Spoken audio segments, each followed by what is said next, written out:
नमस्कार। हम सब हर दिन कंप्यूटर का इस्तेमाल तो करते हैं, है ना? पर क्या कभी सोचा है कि ये असल में काम कैसे करता है? ये कोई जादू नहीं है, बल्कि एक बहुत ही शानदार सिस्टम है। तो चलिए, आज मिलकर इस सिस्टम के हर एक पुर्जे को समझते हैं। सोचिए, बस एक क्लिक और पूरी दुनिया की जानकारी हमारे सामने। एक कमांड देते हैं और तस्वीरें बदल जाती हैं। पर स्क्रीन के पीछे ये सब होता कैसे है? मतलब आखिर बिजली और सिलिकॉन से बनी ये मशीन हमारी भाषा और हमारे इरादों को समझ कैसे लेती है? बस यही सवाल आज हम सुलझाने वाले हैं। और यकीन करना थोड़ा मुश्किल है, लेकिन हमारे स्मार्टफोन से लेकर दुनिया के सबसे ताकतवर सुपर कंप्यूटर तक हर डिवाइस, जी हां, हर डिवाइस एक ही बेहद सरल से सिद्धांत पर काम करती है। तो चलिए देखते हैं कि वो क्या है। तो आखिर ये सीक्रेट है क्या? देखिए, ये बस 3 आसान से कदम है: इनपुट, प्रोसेस और आउटपुट। इनपुट का मतलब है जब हम कीबोर्ड से कुछ टाइप करते हैं या माउस से क्लिक करते हैं। फिर आता है प्रोसेस, यानी कंप्यूटर का दिमाग उस जानकारी पर काम करता है, उसे समझता है। और आखिर में आता है आउटपुट, जो कि वो नतीजा है जो हमें स्क्रीन पर दिखाई देता है। हर कंप्यूटर, चाहे छोटा हो या बड़ा हो, बस इसी सरल से चक्र को सेकंड में अरबों बार दोहराता रहता है। इस पूरे फ्लो को कुछ ऐसे समझ सकते हैं।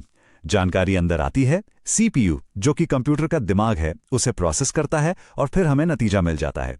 ये एक नॉन-स्टॉप साइकिल है जो सचमुच बिजली की रफ्तार से चलती रहती है। असल में यही कंप्यूटर के काम करने का पूरा सार है। ठीक है, तो अब जब हम ये मूल सिद्धांत समझ गए हैं, तो चलिए अब कंप्यूटर के थोड़ा अंदर झांकते हैं। और इसे समझने का सबसे अच्छा तरीका है इसे इंसान के शरीर और मन की तरह देखना। एक हिस्सा वो जिसे हम छू सकते हैं और दूसरा हिस्सा वो जो उसे सोचने की शक्ति देता है। तो सबसे पहले बात करते हैं हार्डवेयर की, यानी कंप्यूटर के शरीर की। मॉनिटर हो, कीबोर्ड हो, मदरबोर्ड के अंदर लगे छोटे छोटे सर्किट हों, ये सब हार्डवेयर है।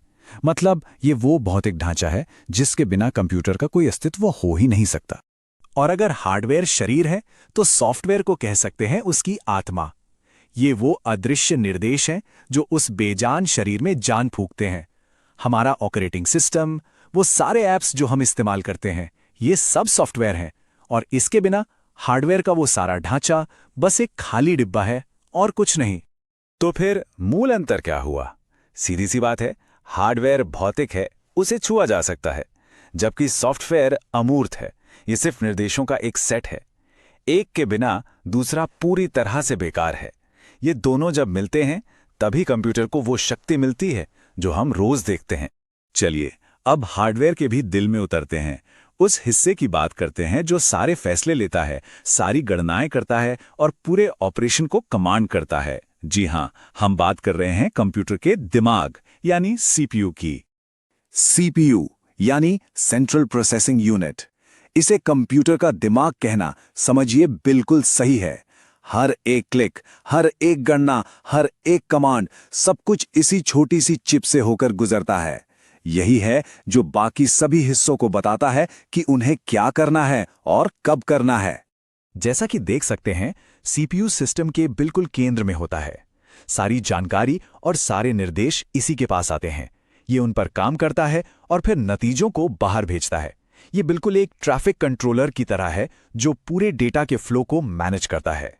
अब मजे की बात यह है कि सीपीयू के अंदर भी एक पूरी टीम काम करती है। सबसे पहले है कंट्रोल यूनिट, जो एक ट्रैफिक पुलिस की तरह डेटा के फ्लो को डायरेक्ट करती है। फिर है अरिथमेटिक लॉजिक यूनिट या एएलयू, जो एक सुपर फास्ट कैलकुलेटर है जो एक सेकंड में लाखों गणनाएं कर सकता है। और आखिर में है रजिस्टर्स, जो इसकी सुपर फास्ट नोटबुक की तरह हैं, जहां ये उस डेटा को रखता है जिस पर इसे तुरंत काम करना होता है। अब देखिए, एक दिमाग चाहे कितना भी तेज क्यों ना हो, उसे सोचने और जानकारी रखने के लिए एक जगह तो चाहिए ही ना, है ना? सीपीयू के लिए वो जगह है कंप्यूटर की मेमोरी। तो चलिए अब देखते हैं कि ये कैसे काम करती है। मेमोरी को समझने के लिए इसे एक वर्क बेंच और एक लाइब्रेरी की तरह सोच सकते हैं। रैम यानी रैम हमारी वर्क बेंच है। जिस काम को अभी करना है उसका सारा सामान यहीं फैला होता है। ये बहुत तेज है लेकिन अस्थायी है। वहीं दूसरी तरफ हार्ड ड्राइव हमारी लाइब्रेरी है, जहां हम अपना काम पूरा करके उसे हमेशा के लिए सुरक्षित रखते हैं। अब प्राइमरी मेमोरी में भी 2 मुख्य खिलाड़ी होते हैं। एक है रैम और दूसरा है रोम। रैम, जैसा हमने कहा, वो वर्कबेंच है जो बिजली बंद होते ही पूरी तरह साफ हो जाती है। इसीलिए यह सिर्फ मौजूदा काम के लिए इस्तेमाल होती है। वहीं रोम एक ऐसी किताब की तरह है जिसमें लिखे निर्देश कभी नहीं मिटते, और इन्हीं निर्देशों से कंप्यूटर को पता चलता है कि उसे स्टार्ट कैसे होना है। तो कुल मिला के मामला ये है, प्राइमरी मेमोरी यानी रैम और रोम कंप्यूटर का तेज तर्रार शॉर्ट टर्म वर्कस्पेस है, और सेकेंडरी मेमोरी जैसे कि हार्ड ड्राइव और एसएसडीज उसकी विशाल लॉन्ग टर्म लाइब्रेरी है, जहां सब कुछ हमेशा के लिए सुरक्षित रहता है। तो हमने सारे पुर्जे अलग अलग देख लिए, इनपुट, सीपीयू, मेमोरी और आउटपुट। अब थोड़ा पीछे हटकर देखते हैं कि ये सब मिलकर एक परफेक्ट ऑर्केस्ट्रा की तरह काम कैसे करते हैं। देखिए, ये सभी हिस्से एक दूसरे से लगातार बात करते रहते हैं। इनपुट से निर्देश आते हैं, सीपीयू उन्हें प्रोसेस करने के लिए फौरन मेमोरी से डेटा उठाता है और तुरंत आउटपुट पर नतीजा भेज देता है। और ये एक ऐसा चक्र है जो हर एक सेकंड में अरबों बार दोहराया जाता है। इसे एक उदाहरण से समझते हैं।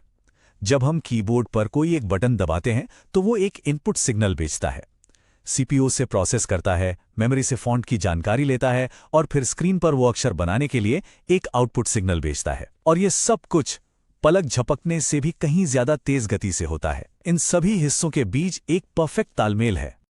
और सबसे शानदार बात पता है क्या है? यही सरल सा इनपुट प्रोसेस आउटपुट का मॉडल हर डिजिटल चीज की बुनियाद है। हमारी कलाई पर बंधी स्मार्ट वॉच से लेकर मंगल ग्रह पर मौजूद रोवर तक, हर कोई इसी एक मूल सिद्धांत पर काम कर रहा है। तो सोचिए, सिर्फ 3 कदमों का एक सरल सा मॉडल, और ये हमारी पूरी डिजिटल दुनिया को चलाता है। ये वाकई सोचने पर मजबूर करता है कि जब नींव इतनी सरल और इतनी शक्तिशाली है तो इस पर भविष्य में और क्या-क्या अविश्वसनीय चीजें बनाई जाएंगी। इसका जवाब शायद हमारी कल्पना से भी परे हो।